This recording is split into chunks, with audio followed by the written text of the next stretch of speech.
हिंदू होने के नाते, एक सनातनी होने के नाते माननीय अध्यक्ष जी, हम तो ये कहते हैं कि न्यायालय किसी भी मंदिर पर सर्वे का अगर कोई आदेश करती है तो मैं नहीं समझता कि किसी भी सनातनी, किसी भी हिंदू को कोई आपत्ति होगी। हमने किसी के धर्मस्थल तोड़ के अपने धर्मस्थल नहीं बनाए। करें जहां करना हो सर्वे करें, हम कभी गुम्मा अद्धा नहीं चलाएंगे, हम पत्थरबाजी, हम न्यायालय के निर्णय का सम्मान करेंगे। न्यायालय ने किसी सर्वे का आदेश दिया तो उस आदेश को पलटने के लिए क्या तरीका है? उससे बड़ी अदालत में जाए कि सड़क पे खड़े होकर के पत्थर प्रशासन के ऊपर और पुलिस के ऊपर चला जाए। इस सदन की कार्रवाई लाइव देखी जाती है, रिकॉर्ड रहता है। माननीय नवाब साहब हमारे बहुत अच्छे मित्र हैं, साथ में मंत्रिमंडल में भी रहे। पहली बात तो यह स्पष्ट हो जानी चाहिए कि जो सर्वे हो रहा है वो न्यायालय के आदेश पे हुआ है, और जितने लोग बोले हैं इन्होंने पत्थरबाजी का कोई जिक्र, कोई चर्चा नहीं की। अब हम एक चीज तो ये भी जानना चाहेंगे कि क्या पत्थरबाजी करने से न्यायालय का आदेश बदल जाता है? अगर न्यायालय ने किसी सर्वे का आदेश दिया तो उस आदेश को पलटने के लिए क्या तरीका है?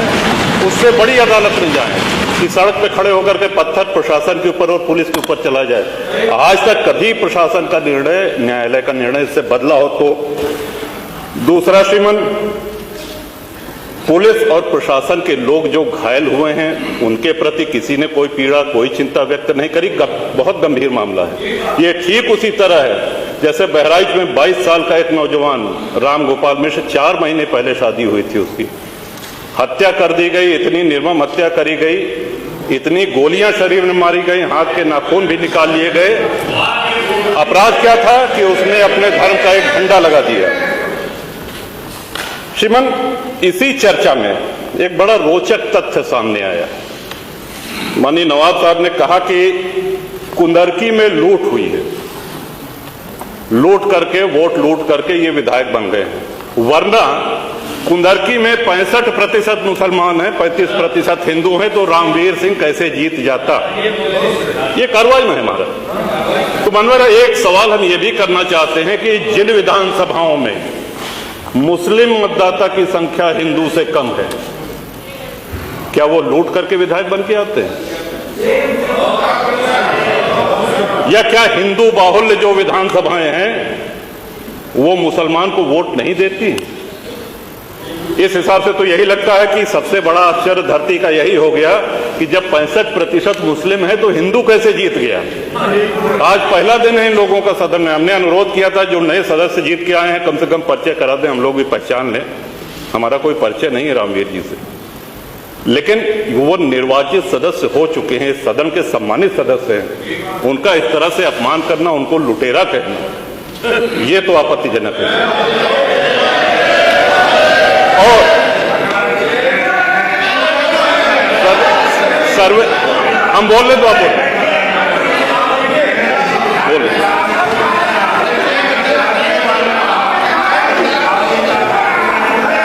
माननीय अध्यक्ष जी, 2 मिनट में अपनी बात समाप्त कर रहा हूं। 2 मिनट में अपनी बात समाप्त कर रहा हूं।